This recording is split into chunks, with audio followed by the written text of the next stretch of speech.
Hi everyone, Aaron here for Zollotech, and iOS 15 has been out for almost a week at this point, along with iOS 15.1 that released a couple days later. And this has been a week of incredible software updates and product releases. I don't think I remember a more busy week where Apple pushed so much out at one time. So at the beginning of the week, or on Sunday into Monday, they released new cases for the upcoming iPhones that were to release that Friday.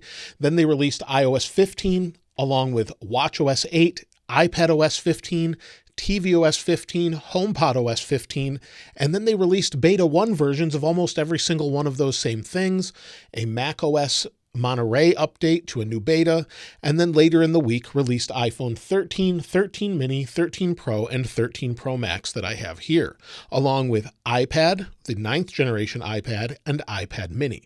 All of those things in a single week, along with the accessories and more. I don't think I've seen another week in many, many years where they push so much at once. So hopefully they have something more exciting next month. Last year, they spread this out over more of a few months period of time. We had 2 iPhones and then 2 more iPhones and watch and iPads and things like that, all scattered throughout, with the iPads and watch first, then the iPhones, then another set of iPhones, then also Macs later on. So maybe we'll see something we're not expecting. I'm hoping for that, but right now it's just been crazy with the amount of things they're pushing out. And during that time, I've been using all of the iOS 15 and 15.1 betas. So I wanted to talk about the overall experience and talk about your experience and everything that we're experiencing based off the YouTube community poll. You can see here at the time of this video, there's 46,000 votes and 846 comments about the overall experience on iOS 15 and 15.1 betas. So there's a lot of information. So all of the information I'll talk about as far as how this is going is based off information here in the comments. So thank you if you commented. We'll look at some of those comments a little bit later. Now, if you picked up a new iPhone 13 series device, there were some initial issues right away. Some people were having issues with Apple Music not working, and Apple said, check for a software update after you transferred. I showed in my iPhone unboxings that after you set up your phone, maybe transfer things to it, if you go to your updates, you would have a new software update. And Apple patched some problems they had with Apple Music not working properly and not syncing properly. Also, there were issues with widgets not working according to Apple. So they were saying that the widgets might revert back to a different location. So you'll see here's my location. It would revert to, say, Cupertino, for example, where you would have to go back, press on it, edit the widget, and then set it for your current location or wherever you'd like to see it. This was a bug that they were having initially in those iPhones. So it's been a week of a lot of bugs and some different experiences depending on what device you're having. Now, iOS 15 definitely has some issues in it, so I'll talk about that a little bit and then talk about iOS 15.1. I ran iOS 15 betas for the entire series of betas and the release candidate and the final version on my iPhone 12 Pro Max. It was pretty stable, but definitely had some bugs. Apple needed to push that out, and this is typically what happens every year. They'll push out the update, and then there'll be a bunch of other updates coming a little bit later within the next few weeks. And there's definitely some bugs remaining. Some of those bugs have to do with a storage bug, which we've already seen on here. If I go to settings, you'll see here's my storage, and my storage went down dramatically because I turned off iCloud Photo Library to switch over to the 13 Pro Max, just so when you take photos, they don't sync between devices, so I can tell the difference more easily.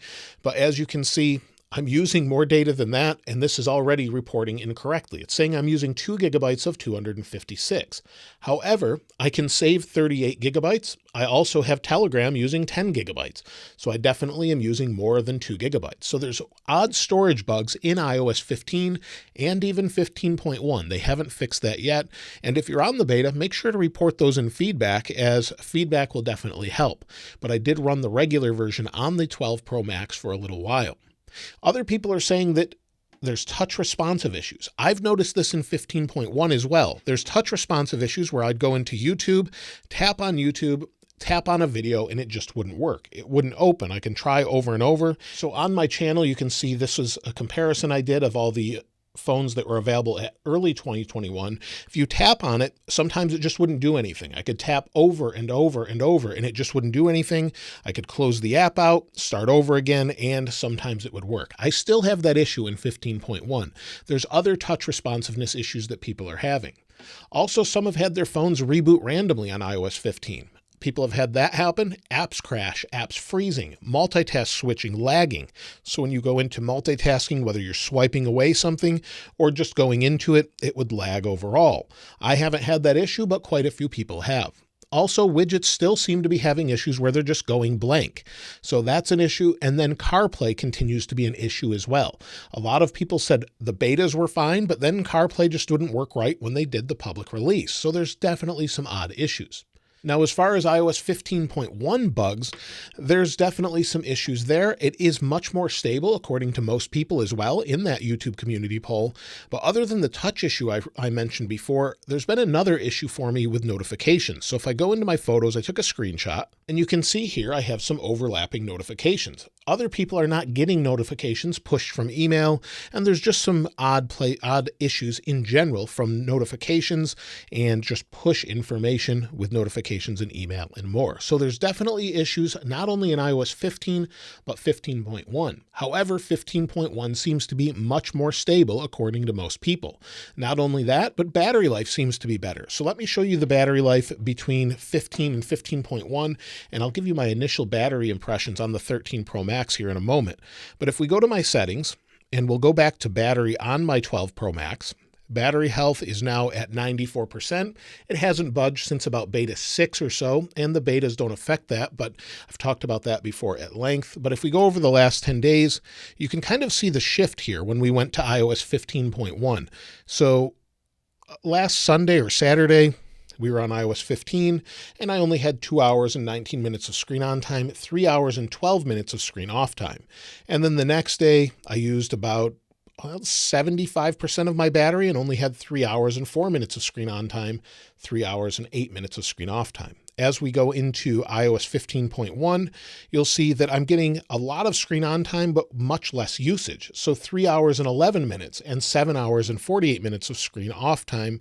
And I didn't even use 50% of my battery yet. So 15.1 for me anyway seems to be significantly better as far as battery and fixes the issues that people were having. Now, as far as battery life on 15.1, since I used it on my 13 Pro Max that I have here, this device is incredible for battery life. So if you want something that has amazing battery, of course, this is going to have 100% battery health since it's brand new. But battery, well, we'll look at yesterday. I didn't even use 50% of my battery, and I had 4 hours and 6 minutes of screen on time, 3 hours and 23 minutes of screen off time, and I'm at about 40% battery.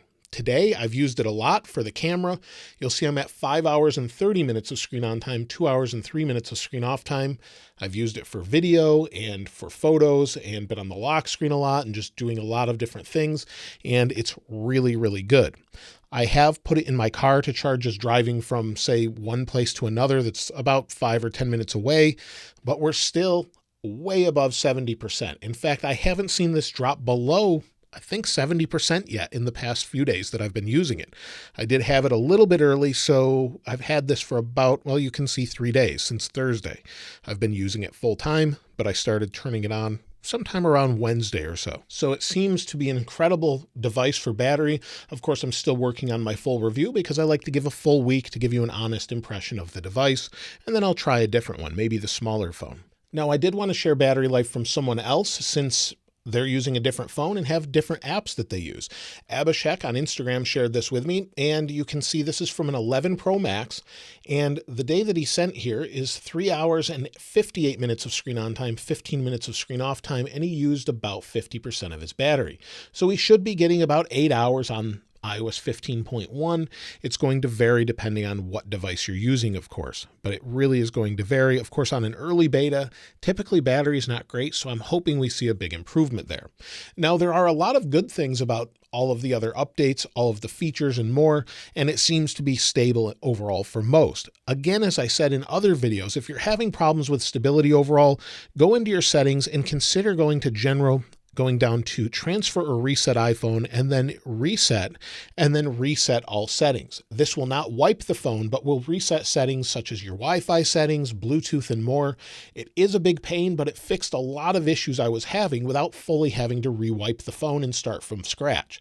So I would recommend maybe doing that if you're having reboot issues and major problems. If you're not, then just hold out for an update at this point. Now, as far as additional apps, most apps have been updated for iOS 15 at this point and 15.1, so they seem to be okay. Also, most people are reporting performance is quite good. I haven't seen too many complaints of performance, whether that be on an iPhone 13, an iPhone 11, or any other device. Most people, even on an iPhone 6S or 7, I've seen comments saying that performance is better than iOS 14. So whether that's scrolling being smooth or not, or just going into settings and scrolling, or just loading apps overall, their experience has been better than they had before. So that's a good sign, at least, that Apple's getting some things right.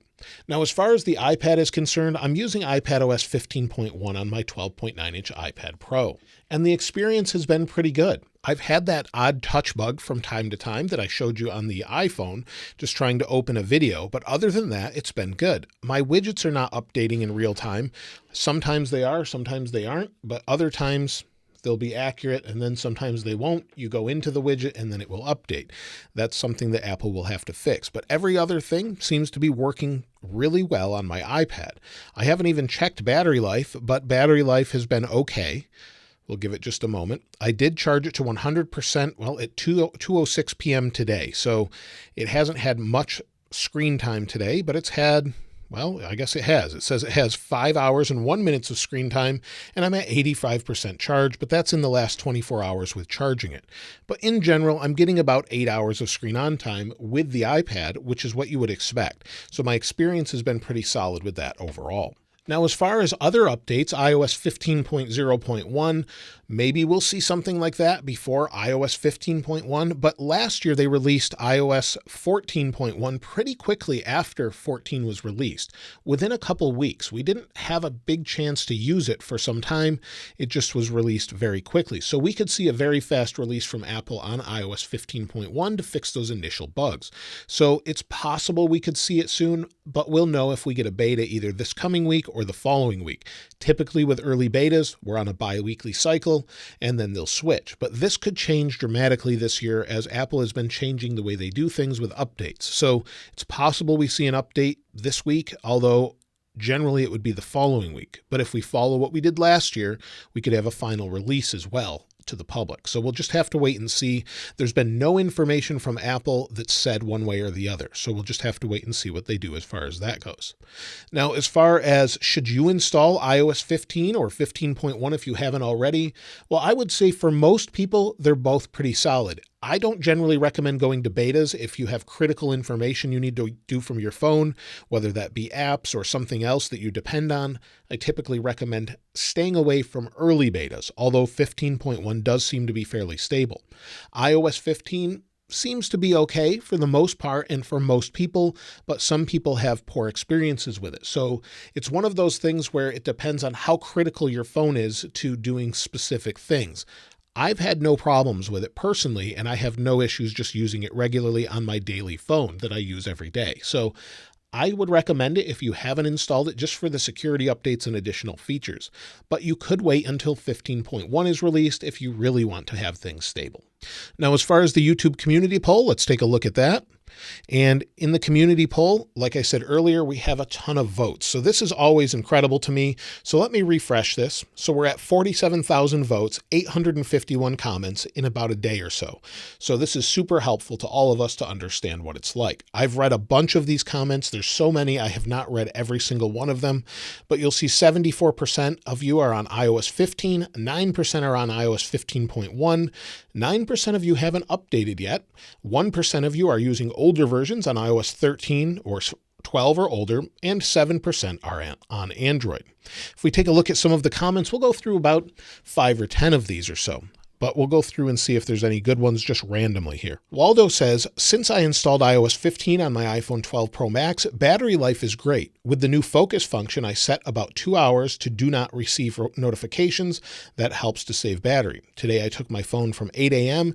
and now it's 7 p.m. and battery is 57%. The performance is very smooth with no slowdown. So here's someone with an opposite experience that says bad battery performance. After updating, still 15 to 20% less than before of iOS 15. iPhone 12, 96% battery health. So it can vary greatly depending on what your phone is and how you're actually using it. John Ship says iPhone 10 battery life is worse than iOS 14.8 and the podcast app is super glitchy. Forgets the order I have podcasts playing in and deletes downloaded episodes before I play them. I'd go back to iOS 14.8 if it wasn't much hassle. Ashok Aurora says, I've been using this iOS 15.1 Beta 1 on my iPhone 7 and 8 Plus, and it's been amazing. No battery problems or lag. Nate says, after I updated to iOS 15, I got some serious keyboard glitches in Safari. It was fixed by rebooting. D's Tech says, Apple Mail app problems, messaging app problems on iOS 15.1 beta. I'm going to reset settings to see if it fixes the problems on iPhone 13 Pro Max. Jessica says, I'm using iOS 15 on my iPhone 12 Pro Max. So far, the battery life seems to be better than what was on iOS 14.8. I'm not having to charge it twice a day anymore. I've not experienced any bugs as of yet, but then I have not tried all the new features yet either, so I can't be sure that I won't encounter any issues. Nick Workman says, iOS 15, I've had a lot more random crashes and Safari has been running very poorly for me. Sometimes the bottom tabs of a website get cut off even if I put the type bar at the top. I also tried turning off private relay to see if that would improve the performance of Safari, and it did not. At times I have to press on something several times and then it crashes or turns to a complete white screen. Kyle says, for me, iOS 15 has been extremely bugging and a lot of crashes and hiccups. Not just apps, but my iPhone is shut down 3 times randomly, using an 11 Pro Max with 98% battery health. And you can see this has 109 likes with people having similar problems. And this really goes to show that the experience varies greatly depending on who it is. You'll find about half of the comments say it's great. You'll find about half that say it's got a lot of different problems. So it's hard to really gauge what's going on here, but there's definitely some odd issues. Now, Vincent says, I'm using iOS 15.1 Beta 1 on my iPhone 12 Pro and M1 iPad. All I can say is it is very smooth and there are no major battery drains. Kevin says, 11 Pro Max, iOS 15 going pretty good for me, but battery is good for now. And then Commander Apsy says it's okay. And so iOS 15 and 15.1, well, I'm looking forward to 15.1 where we get our first major bug fix and some stability improvements overall with iOS 15. As far as iOS 15, well, like I said, if you haven't already updated, I would for the security reasons alone and of course the new features, but there's definitely some bugs that are still remaining and Apple's aware of that. In the update notes to iOS 15 or the release candidate just by itself, there were about 30 different known issues they mentioned in the release candidate. Then they released a small update to that and then another update for the iPhone 13 series. So there's definitely some issues to work out. I'm looking forward to 15.1 though, that hopefully will fix the majority of those. And hopefully we have a much more stable year than we've had before, but we'll have to wait and see. Now, if you've stayed this long into the video, I really appreciate it. And so I wanted to let you know that I'm changing the follow-ups a little bit, hopefully to be more informative based off the YouTube community poll and some other things. But in the future, I plan to change those. And I really wanted to record this outside, but unfortunately just the area was too busy and it wasn't possible due to noise today, but maybe in the next week or two, I'll be able to do that again. If you'd like to get your hands on this wallpaper, of course, I'll link it in the description like I normally do. And if you haven't subscribed already, please subscribe. And if you enjoyed the video, please give it a like.